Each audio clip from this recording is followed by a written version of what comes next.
시청자 여러분 안녕하십니까. 용감한 토크쇼 직설 원일입니다. 문재인 대통령이 잠시 뒤에 신년 기자회견을 갖고 집권 3년차 전국 운영 방안을 제시합니다.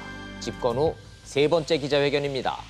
청와대 개편, 신년 기자회견, 개각 이런 순서로 이어지는 수순입니다. 오늘 회견의 화두는 경제, 단연 경제라는데 어떤 구체적 내용이 담길지 주목됩니다. 직설과 함께 대통령 신년 기자회견 함께 보시면서 3년차 국정운영 방향 분석하고 평가하겠습니다. 지금부터 시청자 여러분을 청와대로 모시겠습니다. 자, 이런 얘기 같이 해주실 전문가 두 분 모셨습니다. 먼저 세한대학교의 배종호 교수님, 그리고 시사평론가 최순애 평론가님 모셨습니다. 어서 오십시오. 안녕하세요. 문재인 대통령의 기자회견은 잠시 뒤 10시 정각에 시작될 걸로 예고가 되어 있습니다. 청와대 중계 화면이 들어오는 대로 시청자 여러분한테 보여드리면서 상황 설명을 해드리겠습니다. 기자회견에 앞서서 문재인 대통령은 본관 1층에서 신년 기자회견문, 이른바 신년사를 20분에 걸쳐서 발표를 할 예정입니다. 그리고 잠시 뒤에 영빈관에 마련된 기자회견장으로 옮겨서 기자들과 일문일답을 한 100분에 걸쳐서 하겠다 하는데 경험적으로 봤을 때 각본이 없기 때문에 좀 길어지지 않을까 이런 예상을 하면서 기자회견을 기다리고 있습니다. 청와대 화면 들어오는 대로 여러분들 때 띄워드리고 설명드리도록 하겠습니다. 자, 오늘 기자회견 집권 3년차 전국 운영 방안 앞서서 청와대 비서진 개편했습니다. 이런 얘기로 하면서 전문가들 어떤 생각 가지시고 기자회견 기다리고 있는지 한번 여쭤보도록 하겠습니다. 먼저 배종호 교수님. 네. 기자회견. 문재인 대통령이 꽤 많이 했었던 것으로 기억이 나는데 의외로 뭐 공식 기자회견은 2번밖에 안 했고 이번이 3번째죠.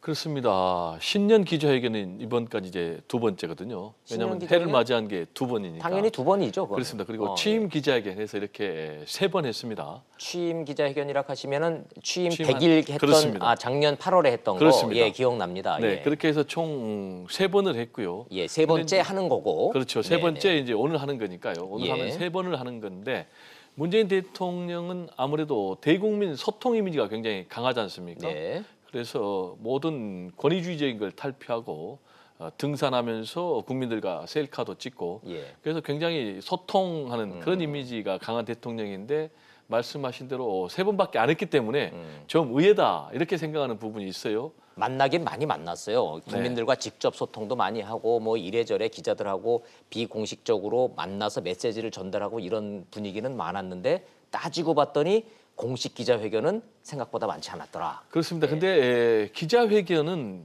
대통령들은 다 꺼리는 거예요. 하기 왜냐하면은 싫죠? 예. 기자회견 하면은 방식이 중요한데 예, 진짜로 진검승부. 아, 네, 예. 진검승부를 하면 각본 없는. 그리고 기자들이 청와대가 좋아하는 질문을 하지 않고 그렇죠. 국민이 꼭 알고 싶어 하는 것. 예, 예. 또 청와대가 이것 안 물어봤으면 좋겠다라는 것 물어보면 굉장히 네, 힘들잖아요. 네. 알겠습니다. 그래서 하기 싫은 건데 박근혜 전 대통령 같은 경우는 이제 불통 대통령 이미지가 예. 있지 않습니까? 알겠습니다. 보니까 기자회견 뭐 한두 번 정도밖에 안 한 것 같아요. 그러게요. 예. 그런데 수험생들에게는 예. 시험이 예. 있어야 됩니다. 네. 말씀드리는 순간 문재인 대통령이 청와대 1층 본관에 마련된 회견장에 도착했습니다. 들어보시죠. 존경하는 국민 여러분, 작년 이맘때 진천 선수촌을 찾아 평창 동계올림픽의 성공을 기원했습니다. 평창 동계올림픽의 개막식부터 폐막식까지 정부를 가슴 졸이게 한 것은 강원도의 매서운 추위였습니다. 그러나 그 추위 덕분에 전 세계와 남북이 함께 어울렸고 평화올림픽을 성공시킬 수 있었습니다. 겨울은 추워야 제맛이라고 합니다. 제대로 겨울이 추워야 병충해를 막고 보리 농사가 풍년을 이룹니다. 인류학자들은 빙하기에 인간성이 삭텄다고 합니다. 온기를 나누며 서로가 더 절실해졌습니다. 지난 한 해 국민들의 힘으로 많은 변화를 이뤘고 새해를 맞이했습니다. 국민 여러분께 깊이 감사드리며 다시 한번 새 인사를 드립니다. 국민 여러분, 지난해 우리는 사상 최초로 수출 6천억 불을 달성했습니다. 국민소득 3만 불 시대를 열었습니다. 세계 6위 수출국이 되었고 세계에서 7번째로 경제강국 3050 클럽에 가입했습니다. 경제성장률도 경제발전국가 중 가장 높은 수준을 유지하고 있습니다. 적어도 국가 경제에서 우리는 식민지와 전쟁, 가난과 독재를 극복하고 굉장한 발전을 이루었습니다. 그러나 세계가 기적처럼 여기는 놀라운 국가 경제의 성장에도 불구하고 삶이 고단한 국민들이 여전히 많습니다. 우리가 함께 이룬 경제 성장의 혜택이 소수의 상위 계층과 대기업에 집중되었고 모든 국민에게 고루 돌아가지 않았기 때문입니다. 장기간에 걸쳐 GDP 대비 기업 소득의 비중은 경제 성장률보다 계속해서 높아졌지만 가계 소득의 비중은 계속해서 낮아졌습니다.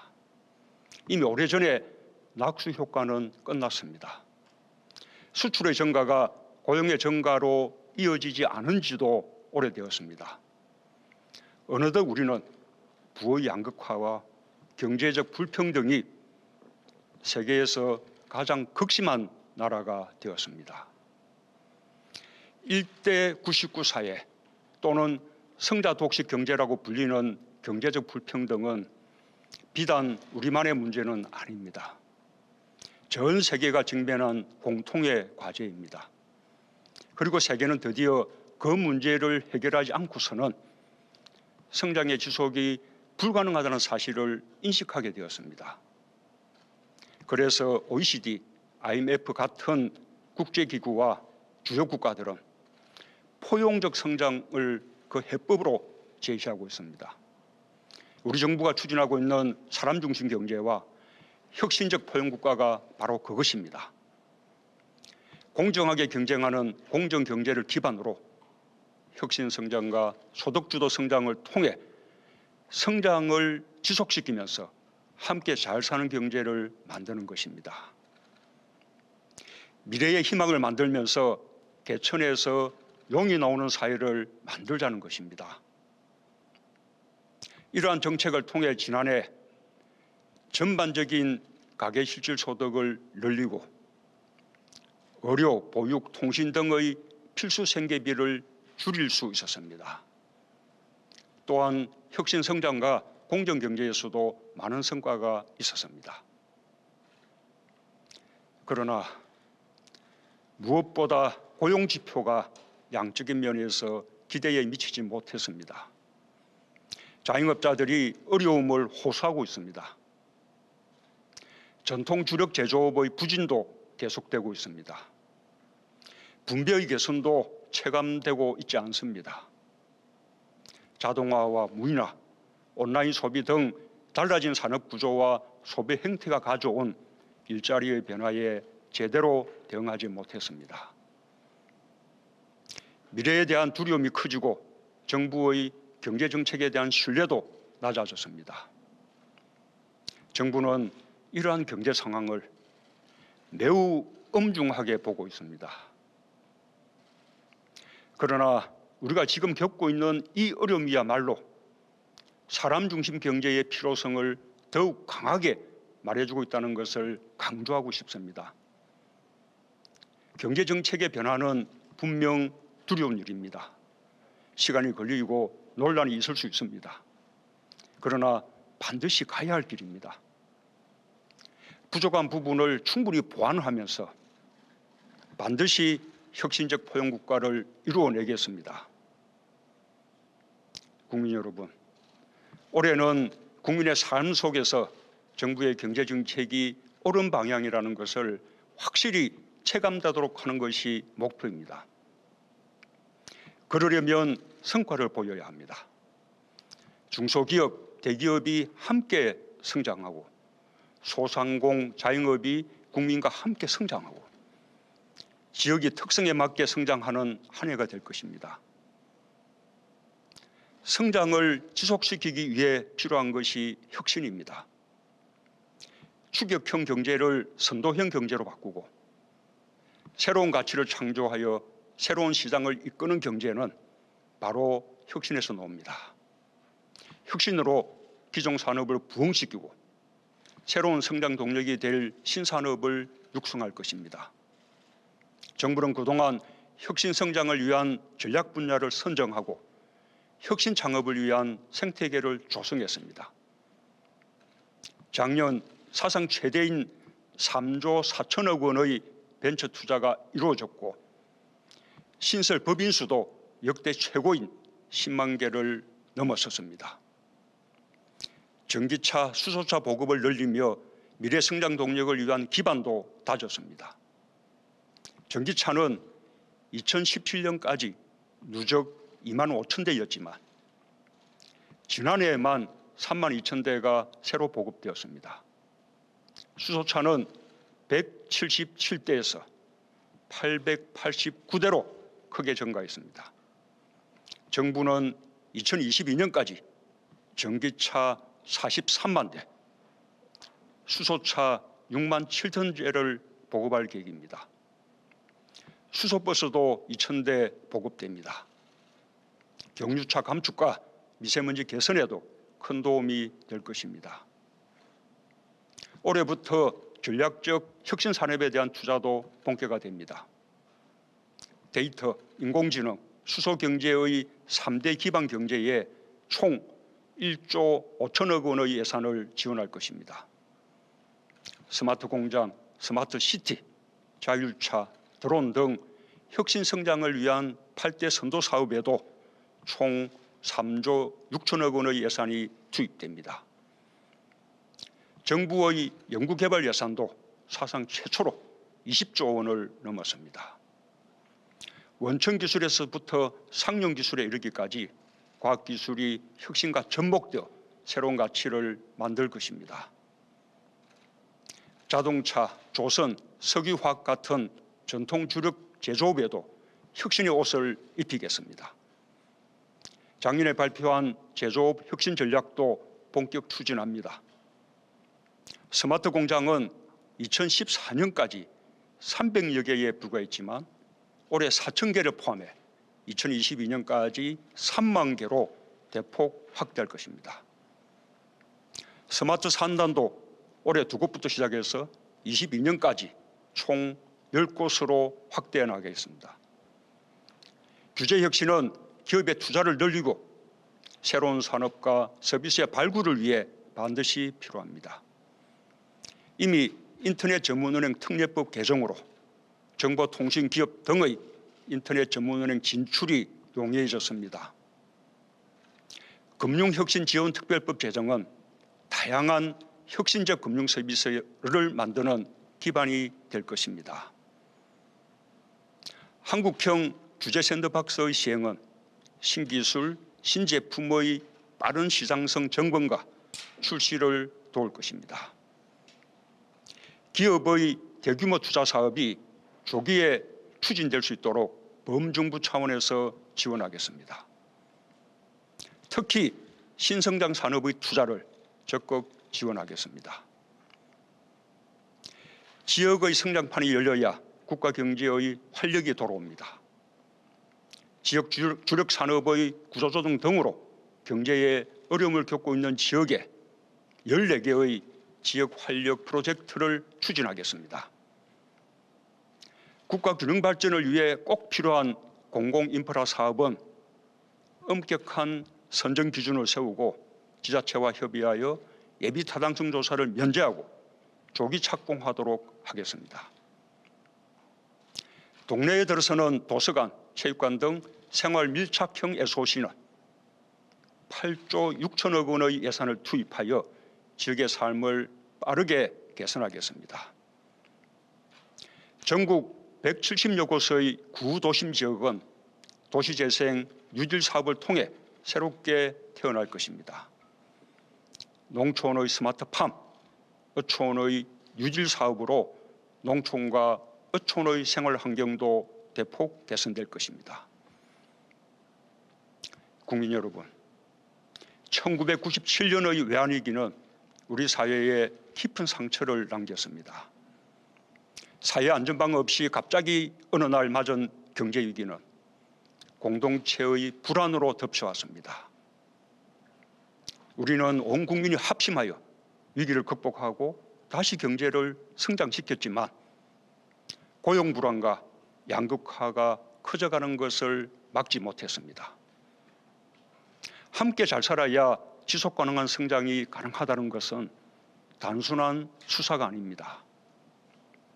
지난 20년 동안 매 정부마다 경제 성장률이 갈수록 낮아지면서 충분히 경험한 일입니다. 수출과 내수의 두 바퀴 성장을 위해서는 성장의 혜택을 함께 나누는 포용적 성장이 반드시 필요합니다. 우리 국민은 국민소득 3만불 시대에 걸맞은 행복을 누릴 권리가 있습니다. 그것이 포용국가입니다. 첫째, 사회 안전망과 고용 안전망을 더욱 촘촘하게 짜겠습니다. 고용의 양과 질을 함께 높이는 데 주력하겠습니다. 일자리야말로 국민 삶의 출발입니다. 고용 안전망과 사회 안전망이 함께 작동되도록 하겠습니다. 올해 근로빈곤층을 위한 근로장려금을 3배 이상 늘리고 투자자도 2배 이상 늘렸습니다. 올해 총 4조 9천억 원이 334만 가구에게 돌아갑니다. 한국형 실업부조 제도도 마련해 구직기간 중 생계 및 재취업 프로그램을 지원할 것입니다. 지난해 상용직의 증가로 고용보험 가입자가 47만 명 늘어났습니다. 사회 안전망 속으로 들어온 노동자가 그만큼 늘어난 것이어서 매우 반가운 소식입니다. 앞으로 고용보험 사각지대에 있던 특수고용직, 예술인도 보험 적용을 받을 수 있도록 확대됩니다. 취약계층의 어려움을 덜어드리기 위해 지난해 기초연금과 장애인연금을 인상하고 아동수당을 도입했습니다. 올해는 기초연금과 장애인연금을 저소득층부터 30만 원으로 확대할 것입니다. 지난해 건강보험 보장성을 획기적으로 확대하여 이미 많은 분들이 의료비 절감 혜택을 실감하고 계십니다.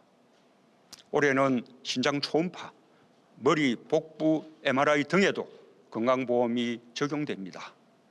한방과 치과의 건강보험도 확대됩니다. 건강보험 하나만 있어도 큰 걱정 없이 치료받을 수 있도록 하겠습니다. 지난해 치매 환자 가족의 부담도 절반으로 줄었습니다. 올해 요양시설을 늘려 더 잘 모시도록 하겠습니다. 3년 후인 2022년이면 어르신 4분 중 1분은 방문건강관리 서비스를 받으실 수 있도록 할 계획입니다. 둘째, 아이들에게 보다 과감히 투자하겠습니다. 새해부터 아동이 있는 모든 가정에 아동수당이 지급됩니다. 대상도 6세 미만에서 7세 미만으로 확대됩니다. 국공립 유치원은 계획보다 빠르게 확충되고 있습니다. 작년에는 목표치 500개를 넘는 학급이 신설되었습니다. 올해는 2배 수준인 1080학급이 신설될 것입니다. 국공립 어린이집은 2017년 393개소가 설치되었고 작년에는 목표치인 450개소를 훌쩍 뛰어넘은 574개소가 확충되었습니다. 올해는 직장 어린이집을 포함해 685개소가 새로 늘어나고 올 9월부터 500세대 이상 아파트 단지에는 의무적으로 설치될 것입니다. 당초 2022년까지 10명 중 4명의 아이들이 국공립 어린이집과 유치원에 다닐 수 있게 하겠다고 약속드렸는데 이 계획을 한 해 앞당긴 2021년까지 달성하겠습니다. 사립유치원의 투명성도 강화해야 합니다. 유치원 3법의 조속한 통과를 국회에 요청합니다. 온종일 돌봄 서비스를 받는 아이들도 지난해 36만 명에서 2022년 53만 명으로 대폭 늘려나갈 것입니다. 맞벌이 가정 초등학생 10명 중 8명은 국가가 지원하는 돌봄 시설을 이용할 수 있게 될 것입니다. 셋째, 안전 문제는 무엇보다 우선한 국가적 과제로 삼겠습니다. 산재 사망을 예방하기 위해 책임과 의지를 갖고 관련 대책을 시행해 나가겠습니다. 타워 크레인 사고 예방 노력으로 작년에 사망 사고가 단 한 건도 발생하지 않았습니다.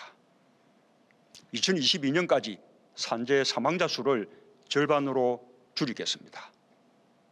국회에서 통과된 위험의 외주화 방지법이 제대로 실행될 수 있도록 최선을 다하겠습니다. 작년에는 메르스와 가축 전염병에서도 획기적인 성과가 있었습니다. 타워 크레인 사고 예방과 함께 우리가 관심을 가지고 노력하면 그만큼 성과가 생긴다는 것을 보여줍니다. 그러나 지난 연말 KTX 탈선, KT 통신국 화재, 열수송관 파열, 강릉 펜션 사고 등 일상과 밀접한 사고들이 국민을 불안하게 했습니다. 정부가 챙겨야 할 안전 영역이 더욱 많다는 경각심을 갖겠습니다. 넷째, 혁신적인 인재를 얼마만큼 키워내느냐가 국가 경쟁력을 좌우하게 될 것입니다. 임기 내에 혁신성장 선도 분야 석박사급 인재 4만 5천 명, 과학기술 ICT 인재 4만 명을 양성하겠습니다. 인공지능 전문학과를 신설하고 이노베이션 아카데미를 통해 최고의 소프트웨어 인재들이 성장하는 것을 돕겠습니다. 신기술 분야 직업훈련 비중을 대폭 늘려 일자리가 필요한 이들의 취업을 돕고 기업과 시장이 커가도록 하겠습니다. 재학, 구직, 재직, 재취업 등 각 단계에서 가장 필요로 하는 직업훈련을 제공할 수 있도록 하겠습니다. 돌봄, 배움, 일과 쉼, 노후 등 기본생활을 보장하는 포용국가 사회정책 추진 계획에 대해서는 이런 시일 내에 따로 보고드리겠습니다. 다섯째, 소상공인과 자영업 농업이 국민 경제의 근간이라는 것을 분명히 하겠습니다. 전통시장과 골목 상권을 보호하고 장사가 잘 되도록 돕겠습니다.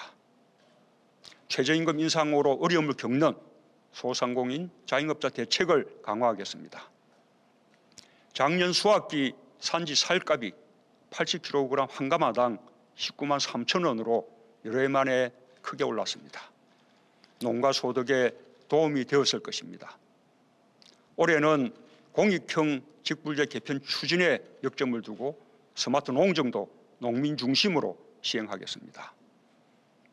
수산 직불금도 올해는 억가당 5만 원 인상된 65만 원을 받으실 수 있습니다.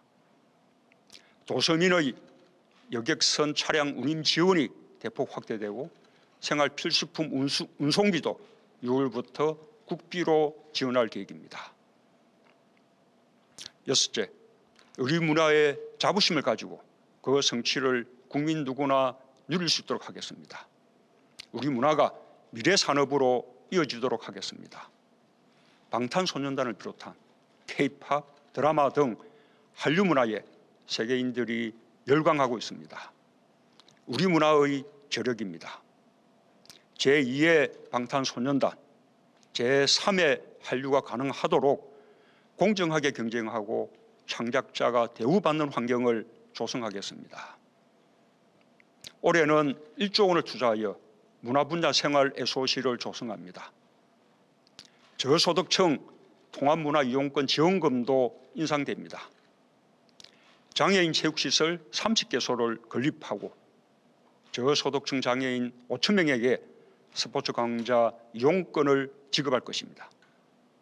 정책의 크고 작음, 예산의 많고 적음을 가리지 않고 포용국가의 기반을 닦고 실행해 나가겠습니다. 국민 여러분, 공정하고 정의로운 사회는 촛불로 탄생한 정부로서 한시도 잊을 수 없는 소명입니다. 정부는 출범과 함께 강력하게 권력 적폐를 청산해 나갔습니다. 검찰, 경찰, 국정원, 국세청 등 각 부처도 자율적으로 과거의 잘못을 찾아내고 바로잡아 나가는 자체 개혁에 나섰습니다. 이들 권력기관에서 과거처럼 국민을 크게 실망시키는 일이 지금까지 단 한 건도 발생하지 않았습니다. 우리 정부는 지난 정부의 일을 타산지석으로 삼아 잘못된 과거로 회귀하는 일을 결코 용납하지 않을 것입니다. 이제 정부는 평범한 국민의 일상이 불공정의 벽에 가로막혀 좌절하지 않도록 생활 속의 적폐를 중단 없이 청산해 나가겠습니다.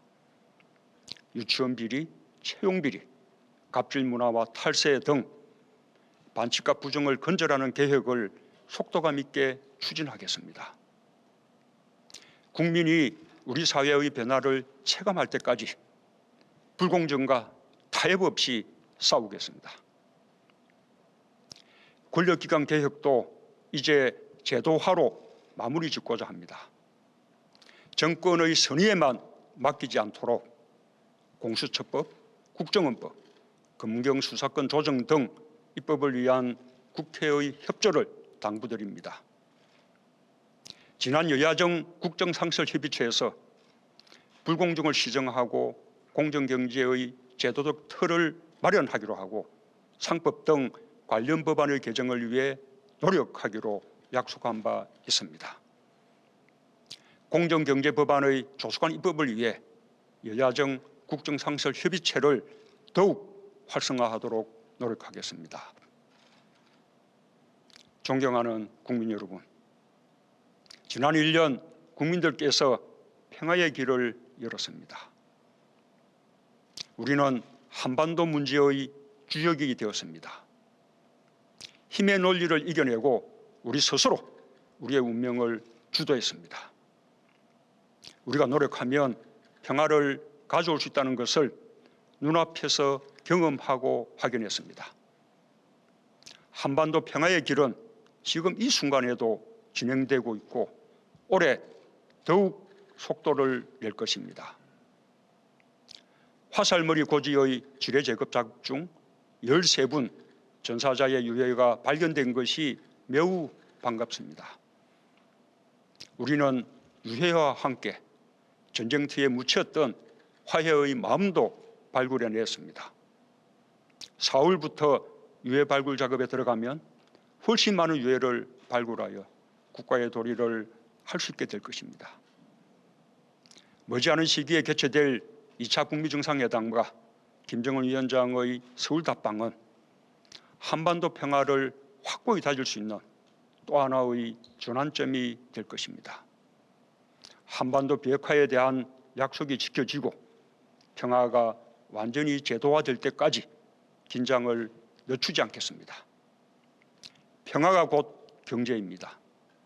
잘 살고자 하는 마음은 우리나 북한이나 똑같습니다. 남북 철도, 도로 연결은 우리 경제의 새로운 활로가 될 것입니다. 개성공단과 금강산 관광은 남북 모두에게 이익이 되었습니다.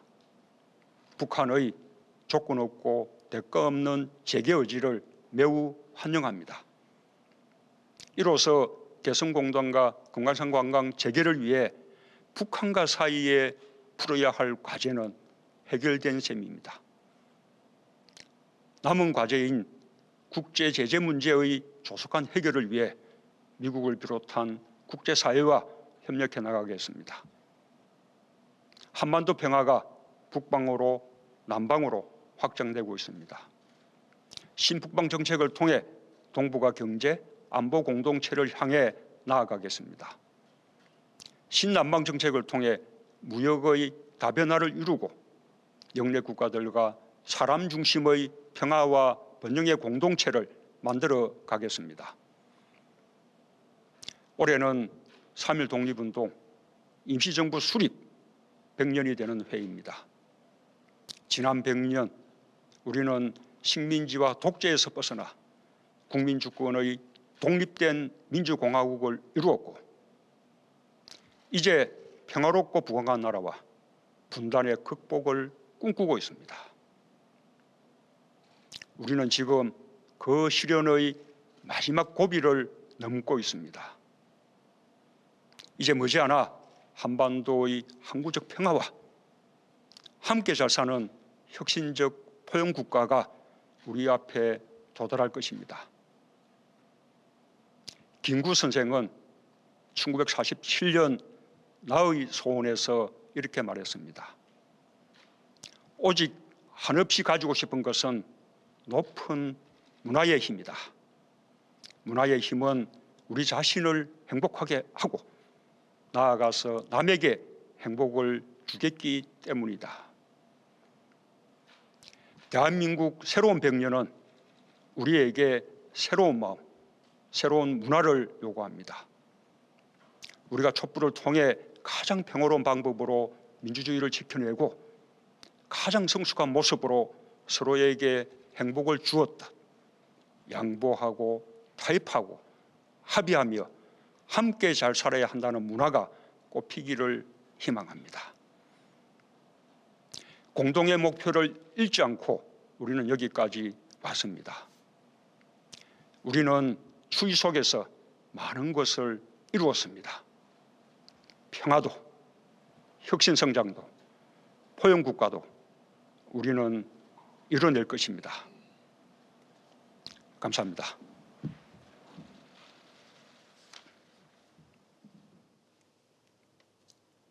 네, 문재인 대통령의 신년 기자회견 발표문 들으셨습니다. 20분 분량으로 예고됐었지만 실제 연설문의 분량은 29분이 조금 넘게 갔습니다.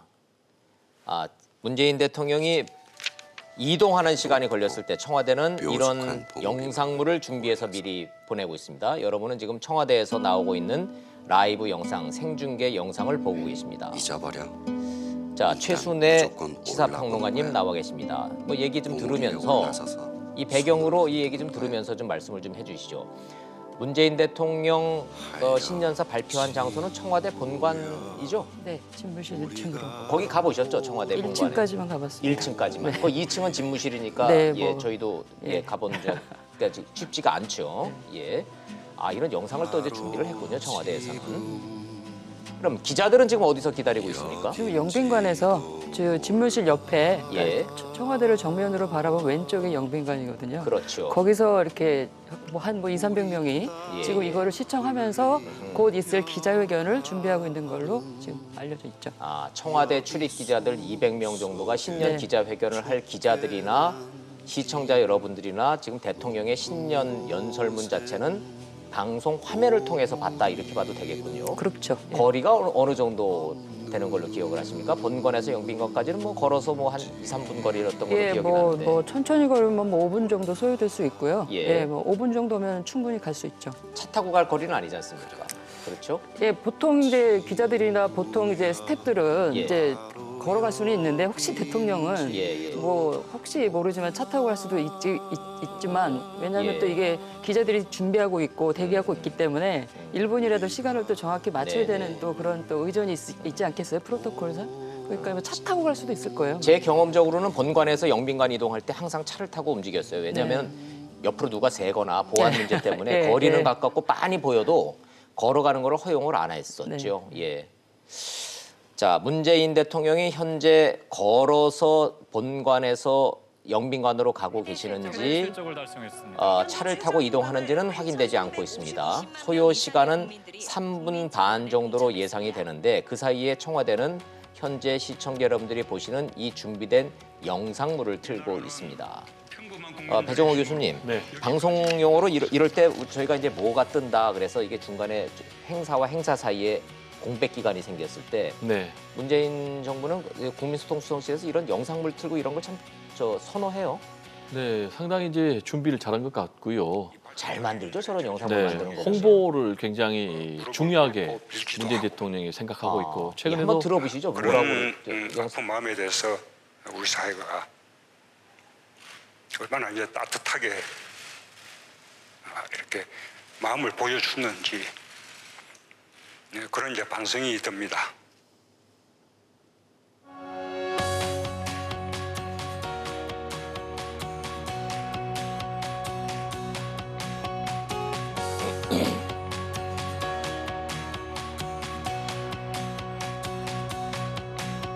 부에노스 노체스, 공주, 전라맛, 말라, 바주라, 싱가파마스테, 알코에 스파시, 심까문, 샌베로.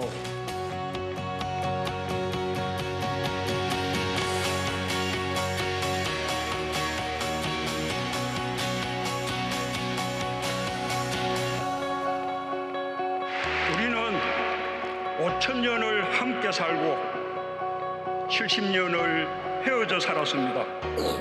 나는 오늘 이 자리에서 지난 70년 적대를 완전히 청산하고 다시 하나가 되기 위한 평화의 큰 걸음을 내딛자고 제안합니다.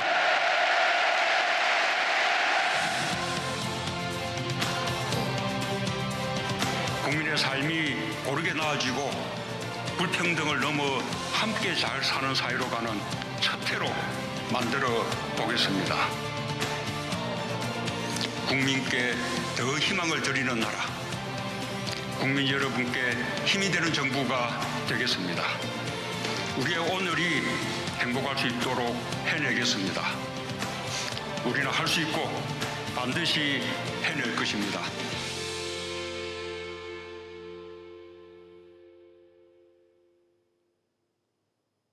지금 문재인 대통령께서 입장하고 계십니다. 여러분 뜨거운 박수로 환영해 주시기 바랍니다.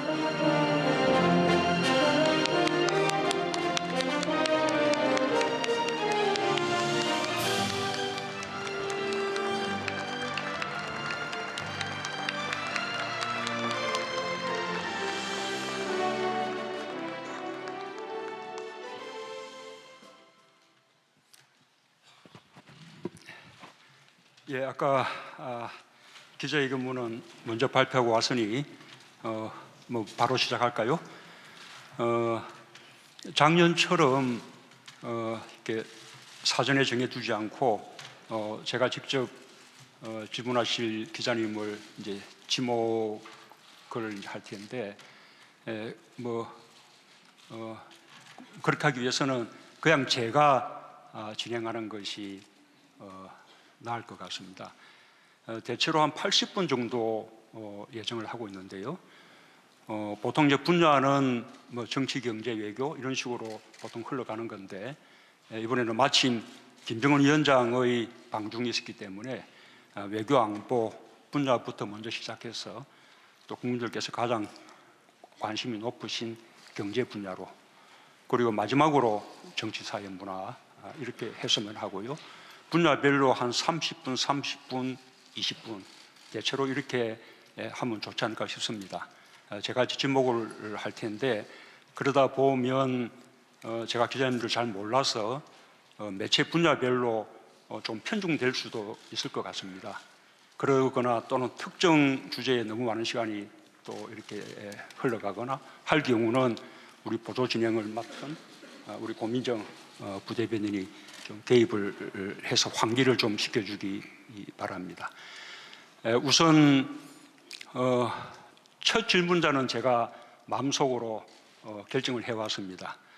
우리 기자단의 강사님부터 과거부터 질문을 시작해 온 게 거의 관행이어서 첫 질문자는 우리 연합뉴스의 이상은 기자님께 드리겠습니다. 그리고 그 이후부터는 적극적으로 이렇게 손들을 들어주시면 또는 다른 방식으로라도 질문하고 싶다라는 뜻을 표현해 주시면 제가 제 마음대로 그렇게 지목하겠습니다.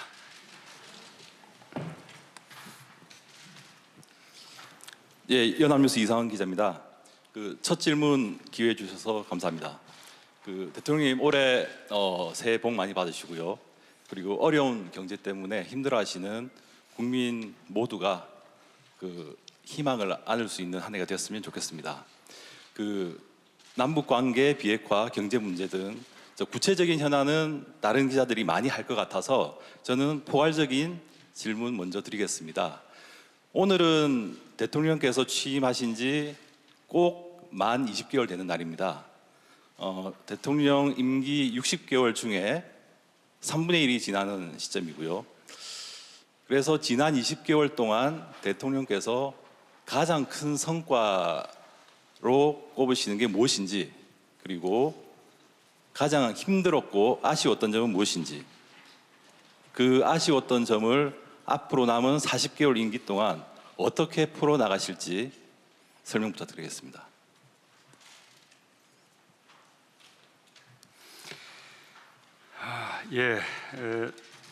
지난 20개월은 촛불에 의해서 탄생한 정부로서 촛불 민심을 현실 정치 속에서 구현해내기 위해서 혼신의 힘을 다한 그런 세월이었다고 생각합니다. 정부뿐만 아니라 우리 국민들 모두가 그랬다고 생각합니다. 그래서 그 부분에서는 성과가 있었다고 말씀드리고 싶습니다. 나라다운 나라 만들기, 공정하고 정의로운 나라 만들기, 그리고 그와 함께 또 그러한 나라를 경제적으로도 뒷받침하기 위해서 경제 패러다임을 대전환하고, 그리고 또 적대와 대결의 남북관계를 평화와 협력의 남북관계로 전환해내는 그런 점에서 큰 성과가 있었다고 생각합니다. 가장 힘들었고 아쉬운 점은 역시 뭐니 해도 고용 지표가 부진했다, 국민들 기대에 미치지 못했다는 점이 가장 아쉽고 아픈 점이었습니다. 앞으로 이 부분 어떻게 이제 풀어나갈는지 하는 것이 새해 우리 정부의 가장 큰 과제라고 생각합니다. 정부의 정책 기조가 잘못되었다고 생각하지 않습니다.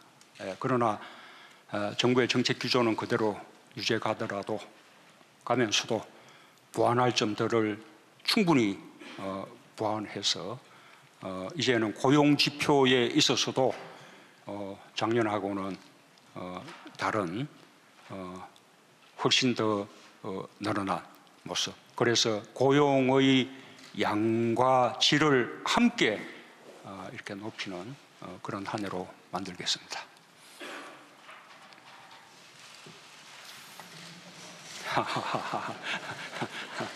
예, 우선 그러면 우리 이 줄에서 가운데 우리 예. 감사합니다. MBN의 최중락 기자라고 합니다. 먼저 새해 복 많이 받으시고요. 그 복이 한반도 평화 과정으로 좀 더 한 발 더 다가왔으면 좋겠습니다. 외교안보에 맞춰서 질문을 드리도록 하겠습니다. 말씀하신 것처럼 김정은 위원장이 중국을 방문하고 돌아갔습니다. 거기에 대해서 어떻게 평가하시는지, 그리고 지난해 종전선언과 김정은 위원장의 답방이 기대만큼 이루어지지 않았습니다. 그래서 올해 문재인 대통령이 생각하시는 한반도 평화과정, 북미 정상회담과 김정은 위원장의 답방, 그리고 앞으로 종전선언, 평화협정 어떻게 구상하고 계신지 질문 드리겠습니다.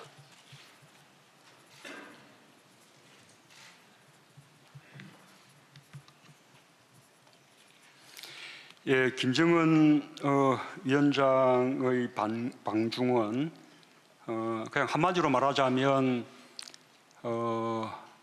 제2차 북미 정상회담이 가까워졌다라는 것을 보여주는 징후라고 생각합니다. 그동안 또 중국은 북한의 비핵화, 그리고 또 평화체제 구축, 이런 점에서 아주 많은 역할을 해주었습니다. 지금도 긍정적인 역할을 해주고 있습니다. 이번 김정은 위원장의 방중은 제2차 북미 정상회담의 성공에도 아주 긍정적으로 작용할 것이라고 생각합니다. 아마도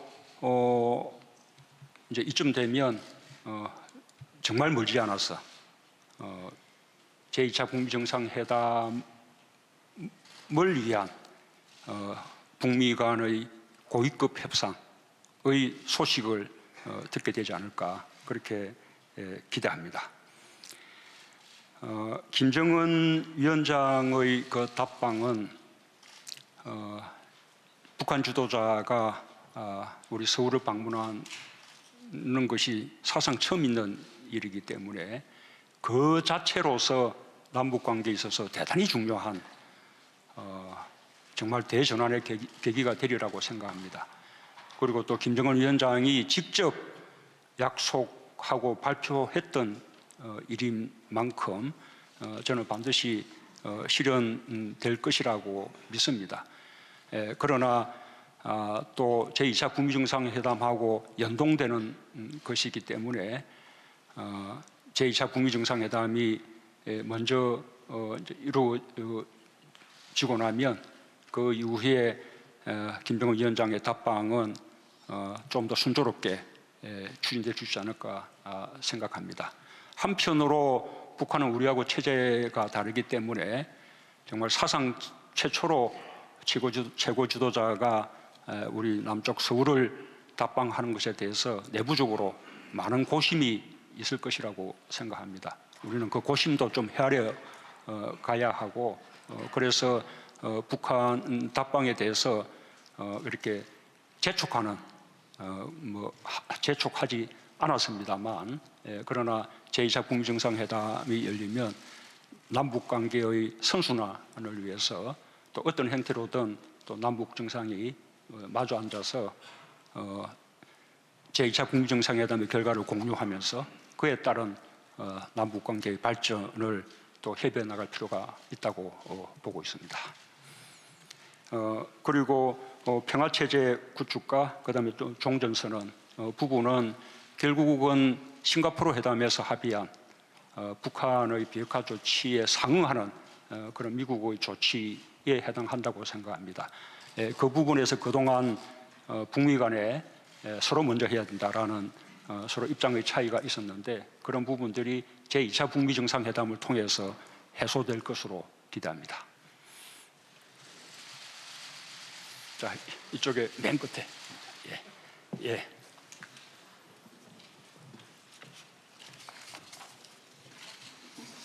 예, 대통령님 반갑습니다. 저 뉴스핌 최성무 기자입니다.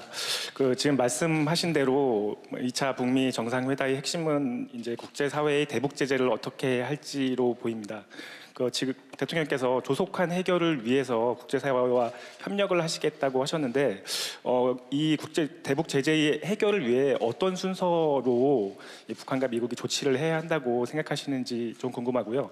앞으로 이제 북한과 미국을 좀 중재안을 가지고 좀 만나실 것인지 궁금합니다. 결국은 대북 제재의 해결은 그 북한의 그 비핵화의 속도에 이제 따라가는 것이기 때문에 대북 제재의 빠른 해결을 위해서는 우선 북한이 실질적인 비핵화 조치를 보다 좀 과감하게 할 필요가 있다고 생각하고 또 북한이 그런 조치를 취하는 대로 계속해서 북한의 계속된 비핵화를 말하자면 촉진하고 독려하기 위해서 그에 대한 상응 조치들도 함께 강구돼 나가야 한다고 생각합니다. 아마 이제 그 점이 이번에 제2차 북미 정상회담의 가장 중요한 의제가 될 것이라고 보고 1차 북미 정상회담이 좀 추상적인 합의에 머무르기 때문에 2차 북미 정상회담에서는 그에 대한 반성에 입각해서 그 북한과 미국 간의 서로 구체적인 조치에 대해서 보다 좀 분명한 합의들을 하게 되지 않을까 그렇게 저는 기대합니다.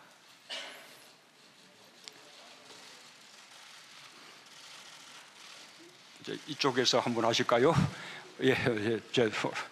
오른쪽, 앞자리 오른쪽 분. 대통령님 새해 복 많이 받으시기 바랍니다. 다시 뵙게 돼서 반갑습니다. JTBC의 안혜근 기자인데요. 연관된 질문 드리겠습니다. 역시 북한과 미국이 결국은 요구 수준을 얼마나 낮추고 거기서 절충안을 마련해 낼 수 있는지가 제2차 북미 정상회담이 열리더라도 그 부분이 관건이 될 텐데요. 결국 첫 술에 다 배부를 수는 없기 때문에 영변 등 일정 지역의 비핵화를 먼저 진행을 한다든지 일부 몇 개 만들어 놓은 핵무기를 먼저 폐기를 한다든지 그리고 미국은 그에 대한 상응 조치로서 부분적인 제재 완화 조치를 취한다든지 이 같은 패키지 딜이 하나의 좀 대안이 될 수 있을 것 같은데 올해 김정은 위원장이나 트럼프 대통령과 여러 가지 이제 의사소통을 하고 직접 만나실 기회가 많을 텐데 직접 이런 패키지 딜에 대해서 적극적으로 좀 설득하고 중재하실 의사가 있으신지 여쭙고 싶습니다. 예, 우리 안희근 기자님이 방안을 다 말씀해 주셨고요. 그렇게 저도 설득하고 중재하겠습니다.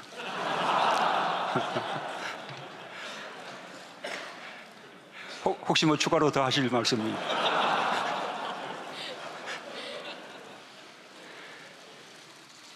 예, 괜찮습니다. 예, 추가로 예.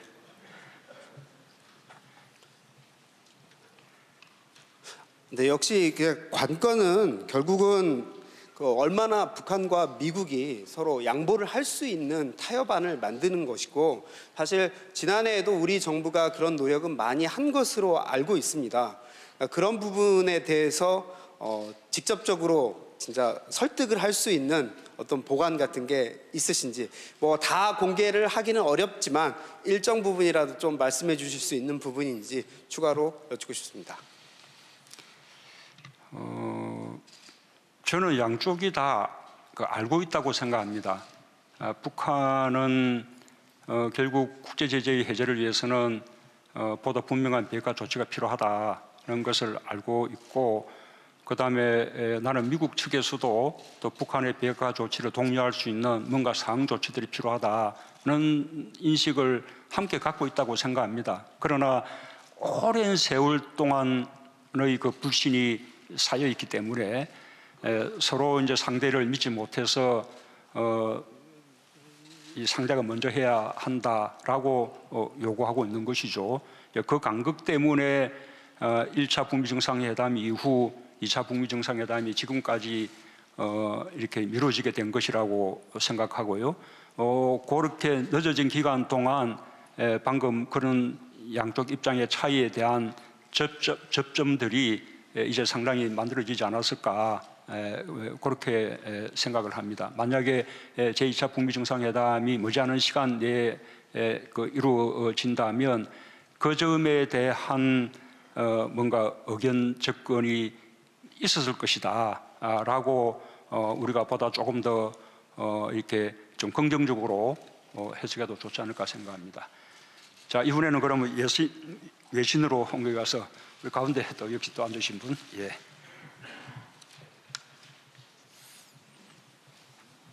Thank you. President Moon, good morning. Happy New Year. Please excuse me for asking you a question in English. When you met Kim Jong-un last year, did you have the chance to ask him how he would define the denuclearization of the Korean Peninsula and what obligation that might put on US forces and US strategic assets in the region? Thank you. 대통령님, 저는 사이먼 데니어 워싱턴 포스트 지국장입니다. 먼저 새해 복 많이 받으시고 또 제가 영어로 질문 드리는 점 양해해 주시기 바랍니다.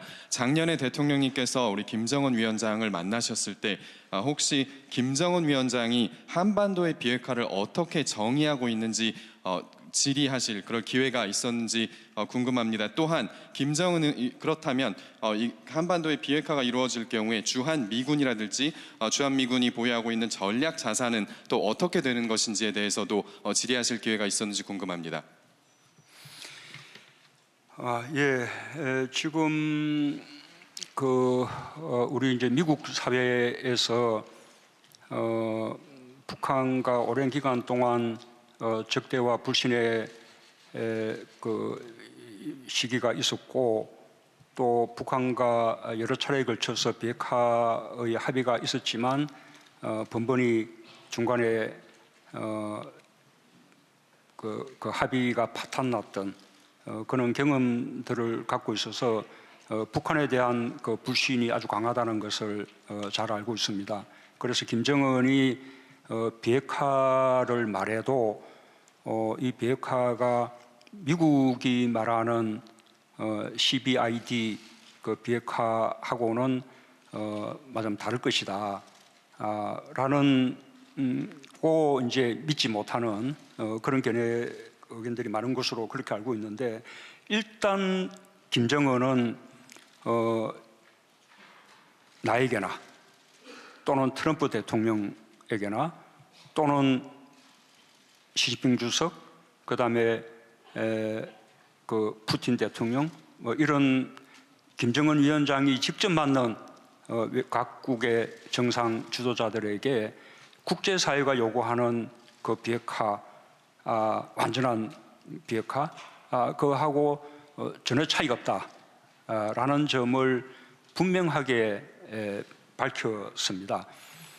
그리고 그와 함께 우리 미국 사회에서는 북한이 요구하는 종전선언에 대해서 가장 긍정적으로 받아들이지 않은 이유가 그런 종전선언을 하게 되면 말하자면 이제 유엔사의 해체라든지 그다음에 주한미군의 철수라든지 이런 것이 이어서 요구되지 않을까 이런 이제 불신들이 크게 작용한 것으로 그렇게 알고 있습니다. 그러나 김정은은 이런 그 비핵화 문제와 그다음에 특히 또 종전선언 이 문제와 이 주한미군의 어떤 지위 이런 거하고는 전혀 관련이 없다는 점을 인정하고 있습니다. 주한미군은 비핵화의 프로세스에 따라서 무슨 연동돼 있는 그런 문제가 아니라 그냥 주권국가로서 한국과 미국 간의 동맹에 의해서 지금 미군이 한국에 와서 있는 것이기 때문에 남북 간에 또는 북미 간에 종전선언이 이루어지고 또 심지어 나아가서는 앞으로 평화협정이 체결되고 난 이후에도 주한미군을 유지할 것인지 말 것인지 하는 부분들은 전적으로 한미 양국의 결정에 달려있는 문제이고 그렇다는 사실을 북한의 김정은도 잘 이해를 하고 있습니다. 예, 됐습니까? 예, 그러면 외신 쪽에 계속해서 받아볼까요? 예.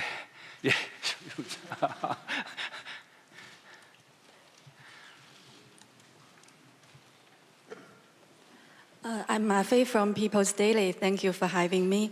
In the past year, with the great efforts of Mr. President, a series of positive changes have taken place on the Korean Peninsula. China always supports the improvement of inter-Korean relations and welcomes the positive moves on the peninsula.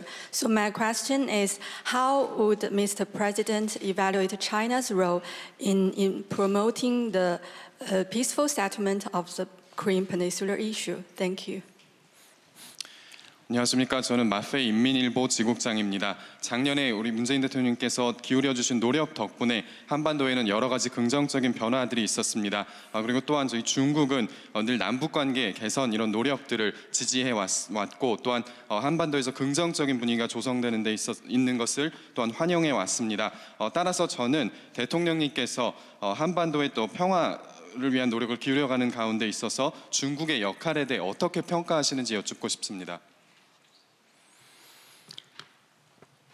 예, 제가 아까 다른 기자님의 질문에 대해서도 그 질문 중에 그에 대한 답을 드렸는데 지금까지 중국은 그 한반도의 비핵화 그리고 또 남북 관계의 개선에 있어서 대단히 도움을 주는 아주 긍정적인 역할을 해왔다고 생각을 합니다.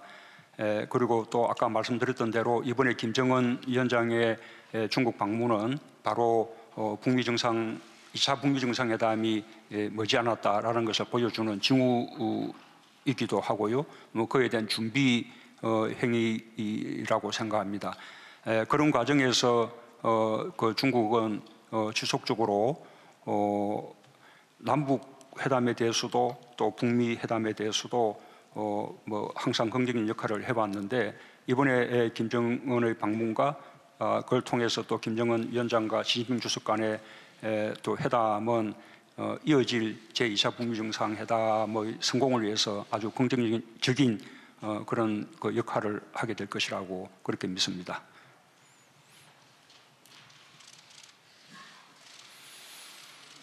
예, 우리 잠깐 외신 마지막 한 번 더 한다 뒤로 가서 예, 우리 뭐 신지연 우리 비서관 뒤에 분 예. 안녕하십니까. Wishing you a happy and busy new year. I'm Sébastien Faletti from Le Figaro. You mentioned that North Korea need to be more active on the denuclearization front. Could you be a bit more specific on what North Korea should do in order to move the process forward? And when you said denuclearization, following up on my colleague question, do you think in the end, if denuclearization is achieved, that will include the withdrawal of US nuclear assets, let's say in Japan or in Guam, which are protecting South Korea? Thank you very much. 안녕하십니까. 저는 세바스찬 팔레티 르피가로 특파원입니다. 대통령님 새해 복 많이 받으시기 바랍니다. 대통령님께서 북한이 비핵화 부분에 있어서 더욱 적극적인 조치를 취해야 한다고 그렇게 말씀을 하셨는데 좀 더 구체적으로 어떠한 조치를 취해야 하는지 말씀해 주시기를 바랍니다. 또한 이 비핵화가 결국에 종국에 달성될 경우에 앞서 저희 다른 기자가 또 질문하기도 했습니다만 괌과 또 일본 등지에 있는 주한미군의 그런 핵 자산들이 또한 철수하는 것을 의미하게 되는지 또한 여쭙고 싶습니다.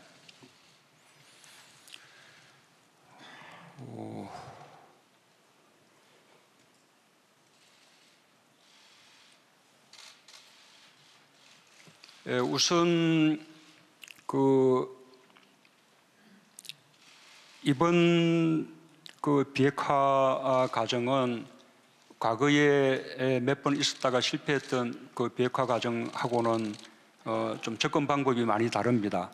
과거에는 대체로 뭐 차관 보급 정도 선에서의 어떤 실무적 회담이었던 것에 비해서 이번에는 양 정상 간이 직접 만나서 합의하고 국제사회에 공표한 것입니다. 그 합의의 무게가 전혀 다르다는 말씀을 드리고 과거에는 또 북한의 어떤 신고부터 먼저 이렇게 하는 것으로 시작을 했기 때문에 그 신고의 검증, 진실성 여부를 둘러싸고 논란하다가 결국은 실패하는 식의 그런 패턴을 되풀이했는데 이번에는 북한이 보다 구체적으로 우선은 추가적인 핵이나 미사일 발사의 중단, 그 다음에 두 번째로는 그런 핵실험장의 폐기, 그 다음에 세 번째로는 미사일 시험장의 폐기, 그 다음에 나아가서는 지금 영변 그 핵단지의 폐기까지 언급을 했습니다. 물론 이제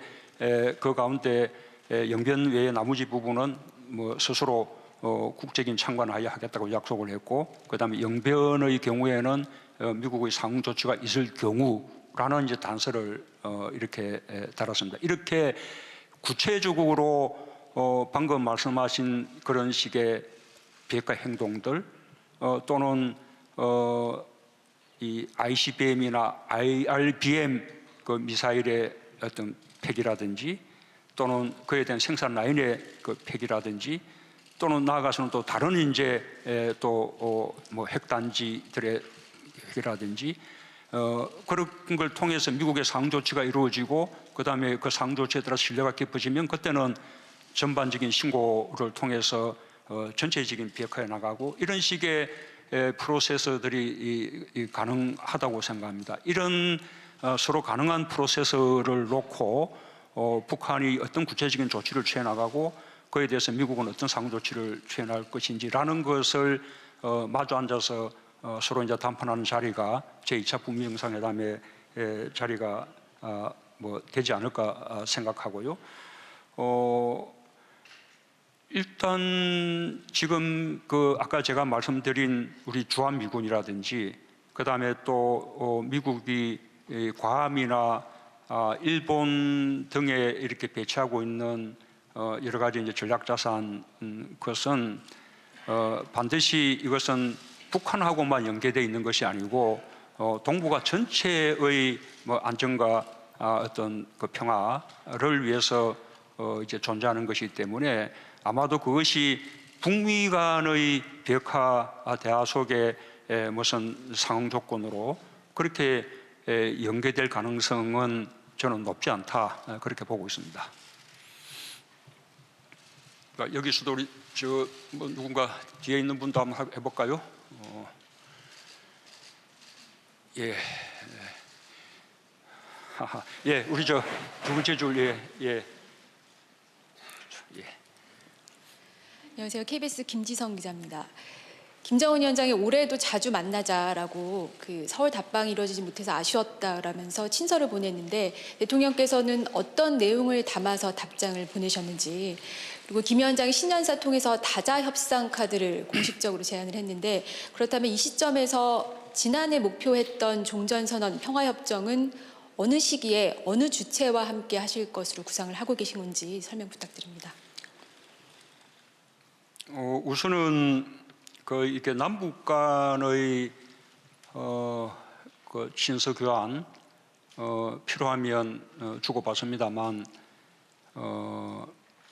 그 이제 특사가 직접 가지고 가서 전달하는 경우 외에는 친서를 보내고 받은 사실을 공개하지 않는 것이 이제 관례였고 설사 이제 친서를 주고받은 사실이 공개되는 경우에도 그 내용은 공개하지 않는 것이 관례였는데 제가 지난번 받은 그 친서의 경우는 조금 이렇게 특별하다고 생각했습니다. 우선 뭐 대단히 성의 있는 그런 그 친서였고 그다음에 연내에 답방하지 못한 것에 대해서 아주 간곡하게 양해를 구하는 그런 내용이고 뭐 그러나 새해 또 자주 만나기를 바라는 그런 여러 가지 이제 좋은 내용들이 많이 담겨 있어서 우리 국민들이 그 사실을 좀 알 필요가 있다고 생각을 했고요. 왜냐하면 이제 답방이 무산된 데 대한 궁금증을 국민들이 갖고 계시기 때문에 그래서 북한에게 그 친서 받은 사실을 공개하겠다. 그 다음에 필요한 부분은 일부 공개하겠다라고 사전에 알려주고 우리가 이제 필요한 만큼 공개한 것입니다. 뭐 그 내용을 있는 그대로 더 자세히 공개하지 못하는 것에 대해서는 뭐 관행이 그렇다는 거 양해해 주시고 또 저도 그에 대해서 성의를 다해서 친서를 보냈습니다. 예, 그 내용을 제가 또 밝히기는 어렵습니다.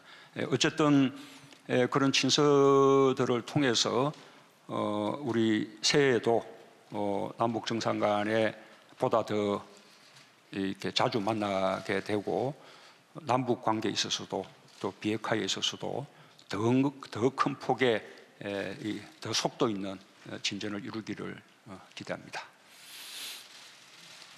자, 이제는 뭐 이제 대체로 뭐 얘기 안보는 대체 된 거죠. 혹시라도 얘기한 부분에 꼭 빠뜨렸다 싶은 부분이 있다면 추가 질문요. 예. 두 번째 질문 드렸는데 다자 협상 카드를 꺼내 들었잖아요. 김정은 위원장의 신년사에서. 그러면 올해 종전선언은 목표가 이제 한 해 미뤄져서 올해로 목표로 다시 하게 되는 건지 그리고 평화협정 관련해서는 어떤 주체와 하게 될 것인지 질문 드렸습니다. 일단 그 평화협정은 그러니까 우리가 54년도에 정전협정을 체결하면서 평화협정의 체결은 원래부터 예정되어 있었던 것입니다. 그 6개월 이내에 평화협정을 통해서 평화협정을 체결하게 되고 그 평화협정을 거쳐야 함으로써 모든 전쟁 관계가 종료되는 것이죠. 그러나 우리는 정전협정만 체결하고 그 뒤에 이제 평화협정을 체결하지 못한 채 지금 수십 년 세월을 흘러온 것입니다. 그래서 이제 지금은 이 평화협정 체결도 비핵화와 이제 연계가 되었기 때문에 비핵화의 끝 단계에 이르게 되면 그때는 이렇게 평화 협정이 체결이 돼야 되고, 이 평화 협정에는 그 전쟁에 관련됐던 나라들이 함께 참여할 필요가 있습니다.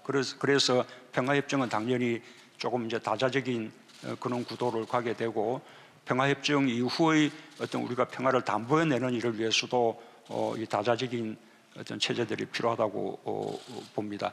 종전선언은 평화협정하고는 무관하게 일단 이제 그런 식의 길로 나아가자는 하나의 이제 정치적 선언으로서 종전선언을 이제 설정했던 것이고요.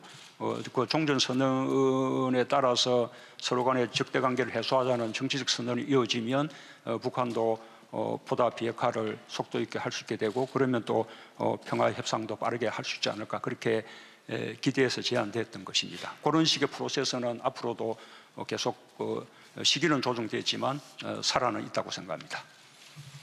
자, 평화안보는 이제 뭐 끝내죠. 민생 분야로 전환한다 생각하시고 질문해 주시면 좋겠습니다. 저 가운데 여자분, 예, 여자 기자님, 예. 제가 성함을 잘 모르겠습니다만, 예.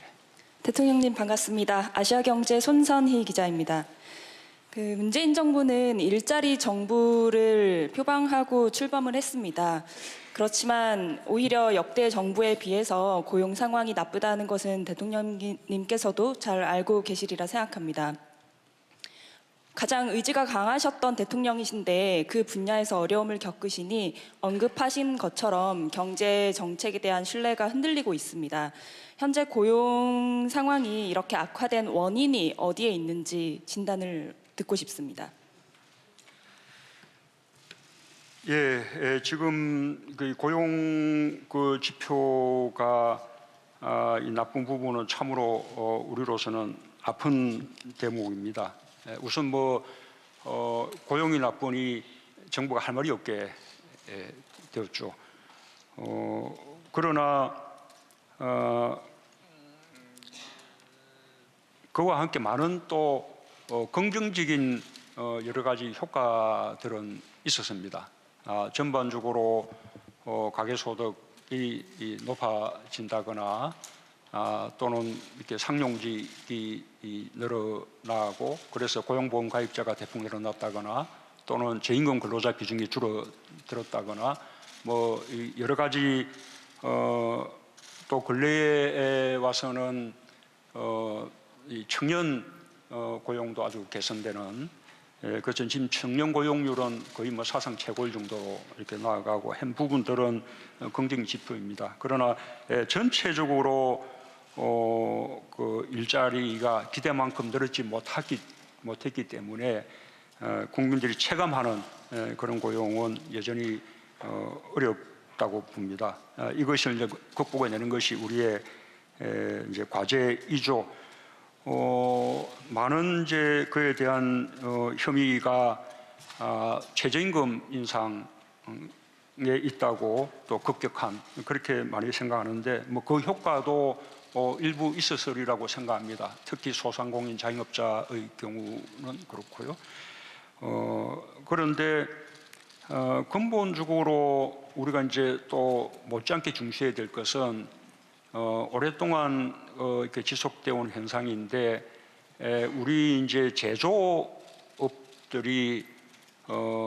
아주 오랫동안 부진을 겪고, 그 다음에 또 주력 또 제조업들에 대해서는 구조조정도 일어나고 하면서 제조업에서 지속적으로 일자리가 줄어들고 있고, 그 다음에 또 제조업 부분에서 어려움을 겪으니 그 제조업을 둘러싼 여러 가지 서비스 산업도 함께 어려워지는 그런 이제 현상을 가지고 있어서 아까 최저임금 인상에 대해서는 우리가 소상공인 자영업자들을 지원하는 여러 가지 많은 이제 특별 대책을 또 마련했습니다만, 이 제조업을 다시 혁신해서 경쟁력을 높이는 이런 부분에 대해서도 못지않은 노력을 기울여야 되지 않을까 생각합니다. 그래서 강조하는 것이 지금 혁신이죠.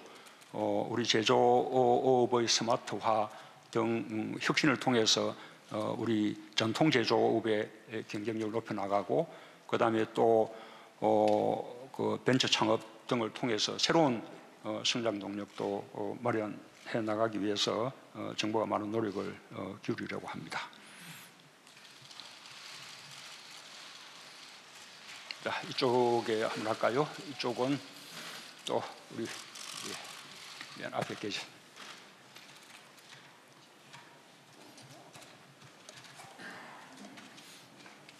예, 대통령 감사합니다. 저는 대전일보 송충원이라고 합니다.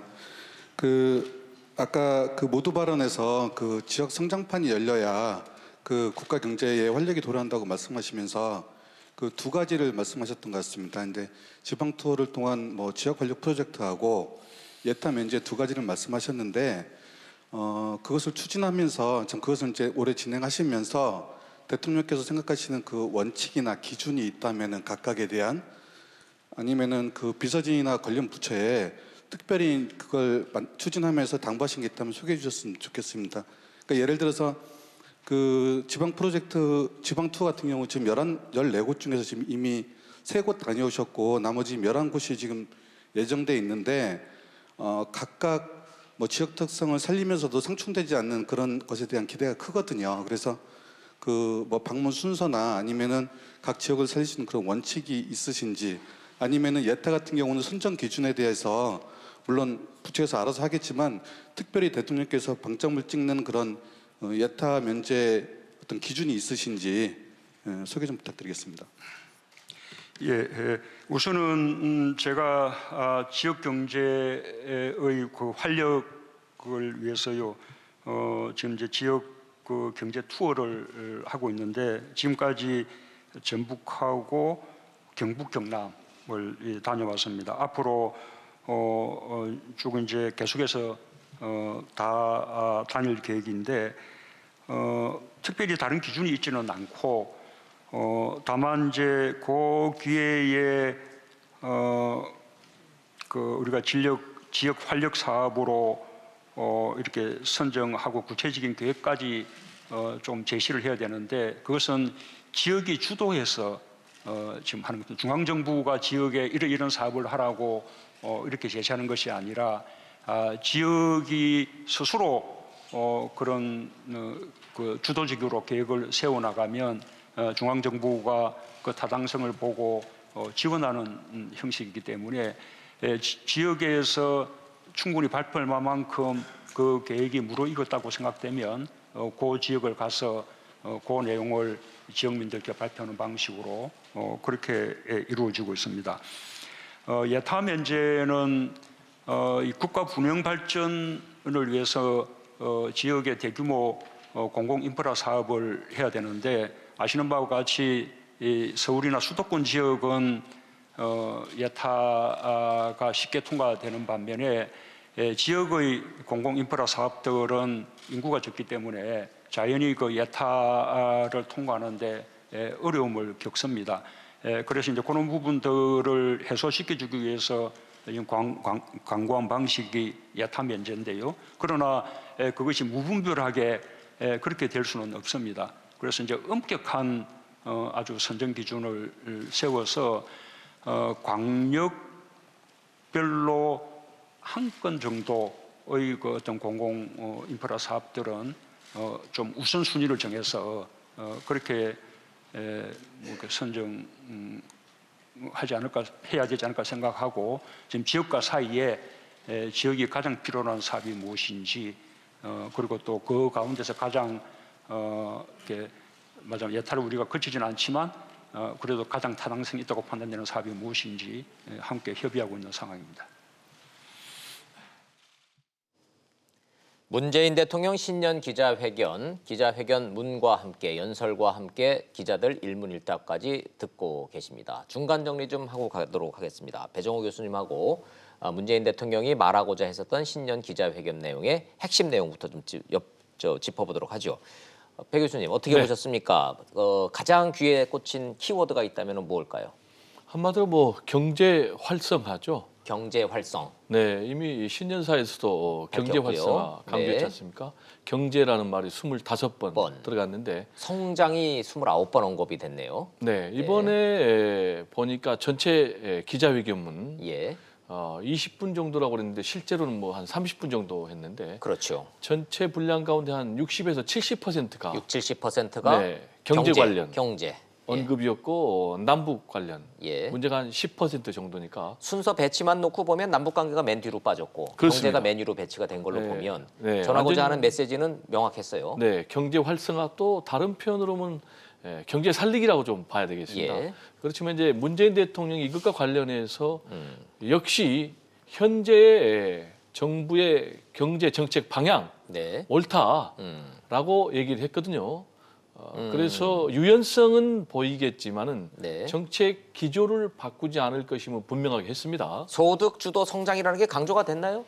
강조는 안 됐지만은 신년사에서는 없었는데 빠졌었죠. 네, 이번 신년 기자회견문에는 소득주도 성장이 들어갔죠. 딱 한 번 들어갔죠. 네, 그런데 거기에 이제 혁신 성장과 예. 함께 들어갔으니까 현 정부의 기존 경제정책 기조는 유지하되 네. 유연성은 발휘하겠다 이런 뜻으로 해석이 되고요. 예. 전체 이제 기자회견문의 키워드는 역시 혁신 성장 예. 그리고 함께 사는 포용 국가 그리고 또 한반도 평화 이 세 가지입니다. 예. 혁신 혁신적- 성장과 관련해서는 예. 역시 규제 혁신 그리고 동시에 산업 구조 특히 이제 전통 제조 산업을 혁신할 수 있는 기술 혁신 예. 이 두 가지를 언급을 했고요. 예. 함께 사는 사회 관련해서는 사회 안전망 구축 그리고 알겠습니다. 고용 안전망 구축 이 두 가지를 강조했고요. 예. 그리고 한반도 평화와 관련해서는 2차 북미 정상회담이 열릴 것이다. 예. 그래서 잘 될 것으로 기대감 갖고 있고 알겠습니다. 그렇다면은 김정은 위원장 서울 답방도 이뤄질 것이다. 이렇게 전망을 했습니다. 알겠습니다. 최순애 평론가님, 뭐가 귀에 꽂히셨고 기대했는데 혹시 빠진 대목 있습니까?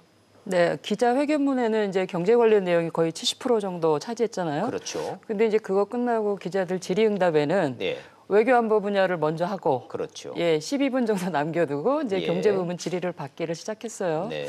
확실히 문재인 대통령은 외교안보 분야에 대해서는 이렇게 뭔가 생각이 좀 깊으시고 사유를 많이 하시는 것 같아요. 준비된 답변으로 네, 나오죠. 정리가 네. 돼 있으니까 탁탁 하는데. 네, 그 마치 이제 원고 안 보고 예. 본인의 생각을 잘 피력하신 것 같습니다. 그래서 외교안보 분야에서는 어떤 외신 기자 질문이 예. 김정은 만났을 때 비핵화의 그러니까 정의를 어떻게 하고 있더냐라고 물으니 그 문재인 대통령께서 말씀이 비핵화를 우리가 보통 우리 남남 갈등의 근본 원인이 되는 게 비핵화되면 주한미군 철수하는 거 예. 아니냐 안보 불안을 되게 많이 느끼잖아요. 네.